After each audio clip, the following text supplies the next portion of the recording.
Mega love shoutout po mga kababayan. Kumusta po kayo? Good morning, good evening, good afternoon kung saan man po kayo ngayon. Ngayon mga kababayan, meron po tayong reaksyonan patungkol nga dito sa talumpati or speech ni Vice President Sara sa Kuala Lumpur sa Malaysia noong June 12, no, sa araw ng Independence Day or Kalayaan sa Pilipinas. Ito po mga kababayan, i-share ko sa inyo, ito po'y post ng isang Facebook page na pinangalan ng People's Tonight. No, People's Tonight Facebook page. Ito po'y isang tawag dito news page, no, na kung saan si Vice President Sara ay may talumpati at ito'y binara ng dating tagapagsalita ni Vice President Leni Robredo at ng Commodore din ng Philippine Coast Guard na si Commodore Tariela, no? So, ito po ang mensahe ni Sara Duterte sa taong bayan. Huwag nating isuko ang kalayaang ito sa mga taksil at walang malasakit sa ating mamamayan at sa ating bayan. Yan po ang sabi ni Vice President Sara Duterte, mga kababayan. Huwag nating isuko ang kalayaang ito sa mga taksil at walang malasakit sa ating mamamayan at sa ating bayan.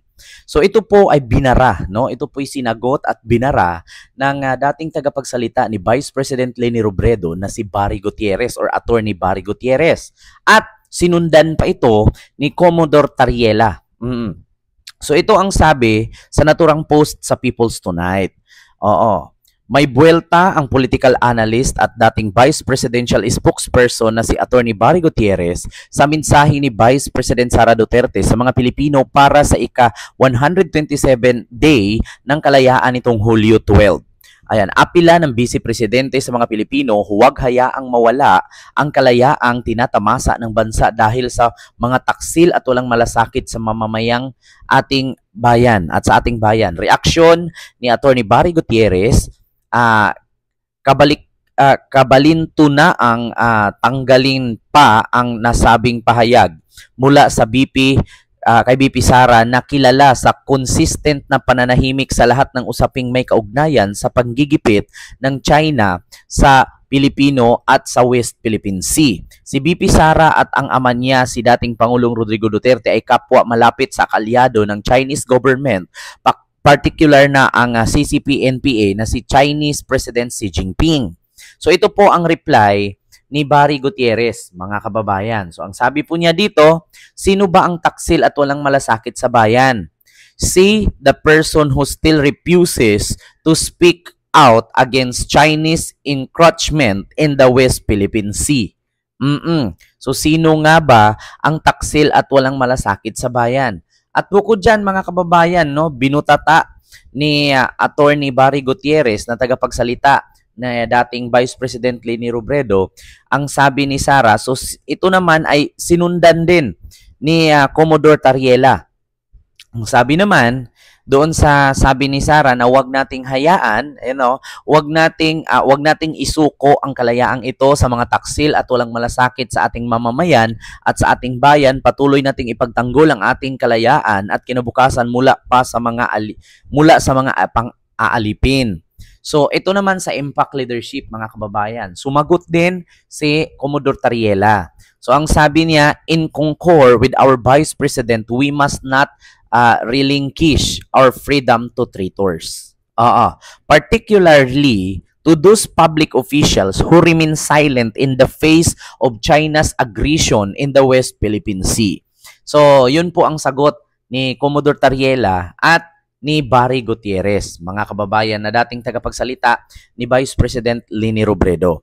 Actually, mga kababayan, ako din po, magbibigay din po ako ng opinion bilang isang vlogger, content creator at political blogger. Ang sa akin lang, kami pong mga vlogger, maskin yung mga vlogger na nakasuporta sa mga Duterte, wag po tayong magbubulag-bulagan. Kasi pagdating po sa sigalot ng West Philippine Sea at pagdating po sa sagupaan ng Chinese Coast Guard at Filipino Coast Guard, ni utot, ni hinga, ni bulong nitong mga Duterte ay wala po kayong naririnig. Wag po tayong magpaka-impokrito. Be honest po, being a Filipino. Pareho tayong pango, pareho tayong mga Pilipino at pareho tayong mga content creator. At pareho tayong mga Pilipinong nakatira sa Pilipinas. Huwag po tayong magbubulag-bulagan. Huwag po tayong magtatanga-tangahan. Alam po natin ang katotohanan na pagdating po sa sigalot ng West Philippine Sea, ang mga Duterte ay wala po kayong naririnig na reaksyon nila or maskin man lang pagkundina, no? Sa mga naapektuhan sa pagbubomba ng water cannon ng China, ng Chinese Coast Guard sa mga Filipino Coast Guard, yung pagtaga ng rubber boat at yung pagkaputol ng daliri ng Chinese Coast Guard, ni utot, ni hinga, ni bulong nitong mga Duterte or kampo ni Vice President Sara. Maskin yung mga senador na nagagaling-galingan, yung Bato, yung Bongo, yung Robin, yung Aimee, wala kayong naririnig dyan. Pero pagdating sa kalayaan, ang kapal naman ng mukha ng Vice Presidente na sabihin na wag nating hayaan, no, nasakupin at gawin tayong alipin. Bagkus sapagkat bagamat subalit di umano sila po ang malapit sa China na kung saan nananakop sa ating bansa. At isa nga din po sasabi ng dating Pangulong Duterte na ama ng Vice President na nagsabing wag nating hayaan, diba? Ay siya din po mismo ang dating Presidenteng Duterte na nakakulong ngayon sa ICC Facilitation Center, ay siya din po ang nagsabi na bakit natin pag-aksayahan ng panahon, ang lugar na yan, ibuhangin lang yan. Bakit ako magdi-deploy ng sandamakmak na batalyong sundalo para ipaglaban, buhangin lang yan. Hayaan natin, wala tayong mapapala dyan. Yun ang sabi ni Duterte noon. Baka nakalimutan nyo po, kahit i-research nyo, ang sabi ni Digong, wag nating pag-aksayahan ng panahon yung mga isla na yan, buhangin lang yan. Why should I defend and protect that sandbar? Bakit daw siya magdi-deploy ng isang batalyon na mga kasundaluhan? Ibuhangin lang yan. Bakit nga daw hindi na lang pwedeng gawing province of China ang Pilipinas? Baka nakalimutan ninyo mga kababayan. Yan ay isa sa sinabi ni Duterte noon. Tapos ngayon sabihin ni Sara, wag nating isuko ang kalayaang ito sa mga taksil at walang malasakit sa ating mamamayan at sa ating bayan. Sara, came from you talaga ha. Galing talaga sa iyo yan. Ni minsan ba nung sinakop ng China ang West Philippine Sea at tinayuan iyan ng mga infrastruktura, ni minsan ba nagre-react ka ba? Ni minsan ba may malasakit ka ba sa mga Filipino Coast Guard na binomba ng water cannon? Diba? Wala kang reaksyon, Sara. Huwag kang maging impokrita at huwag kang maging plastic. Bakit? 32 million lang ang bumoto sa'yo. At tandaan mo, ang Pilipino sa Pilipinas, 120 million plus. 32 million ka lang. At hindi nga po ako sure kung ang 32 million ay solido at buo pa rin. Bakit? Sa araw-araw ba naman ang panlilinlang ninyo sa mga supporters ninyo na tinatawag ninyong DDS na mga bobo, tanga, inutil, hampas lupa, uto-uto, pangit at mga mahihirap na lahi, ay sino ba namang magtagal na makasuporta sa inyo na kayo lahat pinapaniwala at pinapaasa ninyo na si Digong ay makakauwi, si Digong ay makakalaya.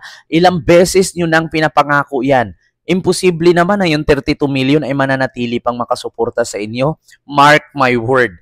At take note, yung mga nanonood sa akin ngayong DDS, maliliwanagan. Bakit? Isa lang naman ang sasabihin ko. Kung talagang walang kasalanan si Duterte, bakit hanggang ngayon hindi pa rin makalaya-laya at hindi makauwi sa Pilipinas? DDS, just try to think of it. Di ba? So yun lang yung aking reaction mga kababayan. Ang kapal po ng mukha ng ating Vice Presidente. Vice Presidente ba talaga? Gumagawa ba? Nagtatrabaho ba? Hindi ba nagbabakasyon lang at lipa dito, lipa doon? Nasabihing huwag nating isuko ang kalayaang ito sa mga taksil na walang malasakit sa ating mamamayan at sa ating bayan. Kailan ka ba nagkaroon ng malasakit, Sara? Kailan ka ba naging hindi taksil? Ni minsan ba may reaksyon ka sa mga Filipino Coast Guard na binumba ng water cannon ng Chinese Coast Guard?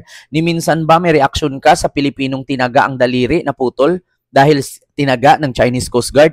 Ni minsan ba meron ba kayong mga naglabas ba kayo ng statement pagdating sa sigalot ng China at West Philippine Sea? Wala. Kasi kayo mismo ang nagtulak niyan na masakop ng China at yung ama mo mismo ang nagtulak niyan at nagkaroon ng gentleman's agreement. So yun lang. Maraming salamat and see you next vlog. God bless. Bye-bye.